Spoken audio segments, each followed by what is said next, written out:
आप सभी को श्री राधा अष्टमी पर बहुत बहुत शुभकामनाएं, बहुत बहुत बधाइयाँ। आज पूरे विश्व में किशोरी राधा जी का जन्मोत्सव, उनके प्राकट्य के दिवस पर बहुत धूमधाम से सभी उनका जन्मोत्सव मना रहे हैं। और कहते हैं कि जिसके ऊपर भगवान श्री कृष्ण कृपा करते हैं तो उसका एक कारण होता है। बोले क्या कारण होता है? किशोरी राधा रानी के नाम की महिमा बहुत विचित्र है। किशोरी राधा रानी का नाम लेने से ही ठाकुर जी रीझ जाते हैं।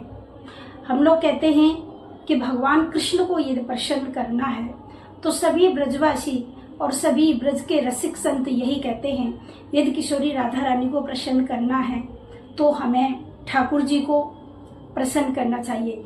परंतु यदि हमें ठाकुर जी को प्रसन्न करना है तो किशोरी राधा रानी को प्रसन्न करना चाहिए।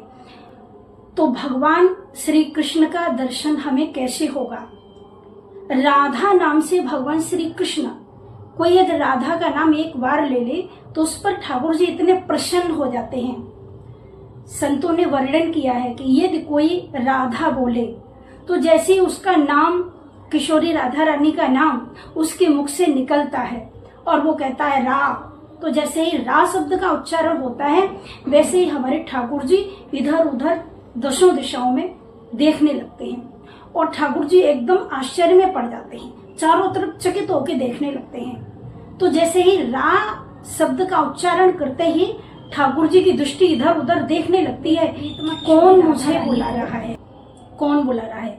और जैसे ही आपने कहा धा, रा शब्द उच्चारण करते ही ठाकुर जी की नजर इधर उधर दौड़ने लगती है। और जैसे ही आपने कहा धा, बस वैसे ही भगवान श्री कृष्ण आपके वश में आकर के हो जाते हैं। यानी भगवान अपने आप को भी तुम्हें समर्पित किया। हमारी किशोरी राधा नाम की महिमा है, इसलिए आज इस उत्सव को पूरे विश्व में बड़ी धूमधाम से मनाया जा रहा है। आप सभी पर किशोरी राधा रानी की कृपा बरसे, उनका दुलार रहे, उनका प्रेम रहे, उनका आशीर्वाद मिले और हम सभी किशोरी राधा रानी का दर्शन कर सकें, ब्रज की परिक्रमा करें, वर्षाने धाम की परिक्रमा करें, लाडली जू के महल में जाकर के हम श्यामा प्यारी कीर्ति दुलारी का, वृषभानुनंदिनी का दर्शन करें, उनसे आशीर्वाद लें, ताकि हमारे नंद नंदन ठाकुर जी हमारे हृदय में आकर के विराजमान हो जाएं। किशोरी राधा रानी का नाम लेना भगवान को बहुत प्रिय है। जब भी कोई किशोरी राधा का नाम लेता है तो भगवान श्री कृष्ण सब कुछ छोड़ करके उस भक्त के पीछे पड़ जाते हैं और उस भक्त को सदा के लिए अपना बना लेते हैं, उसका आलिंगन करते हैं, उसे प्रेम करते हैं और सदा सदा के लिए उसको गोलोक धाम में बुला लेते हैं। यानी जो गोलोक धाम, जो ठाकुर जी का अपना धाम है, वहाँ उस धाम में भगवान उसी को रखते हैं जो भगवान को बहुत प्यारा है। तो ये हमारा ब्रज धाम, श्री वृंदावन धाम, ये बड़ा सुंदर धाम है। गोलोक धाम में से ही ये वृंदावन की भूमि यहाँ आज ब्रज में आई है।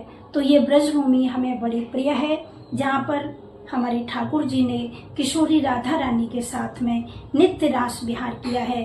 ऐसे ब्रज धाम का हम लोग दर्शन करें। ब्रज धाम का दर्शन करने से ठाकुर जी प्रसन्न होते हैं, ब्रज में वास करने से किशोरी राधा रानी प्रसन्न होती हैं। हम लोग ब्रज में रहें और राधा राधा नाम उच्चारण करें, बस यही सबसे बड़ी तपस्या है, यही सबसे बड़ी साधना है। हम लोगों को वेद पढ़ने की यहाँ पर आवश्यकता नहीं है।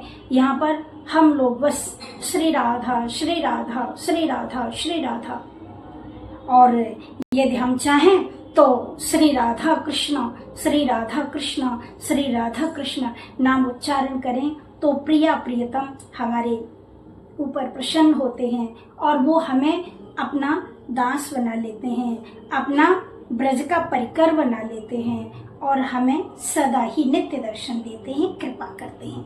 आइए, सभी को बहुत बहुत बधाइयाँ, बहुत बहुत शुभकामनाएं। आप सभी के ऊपर प्रिया प्रियतम जो की कृपा सदा बनी रहे। राधे राधे।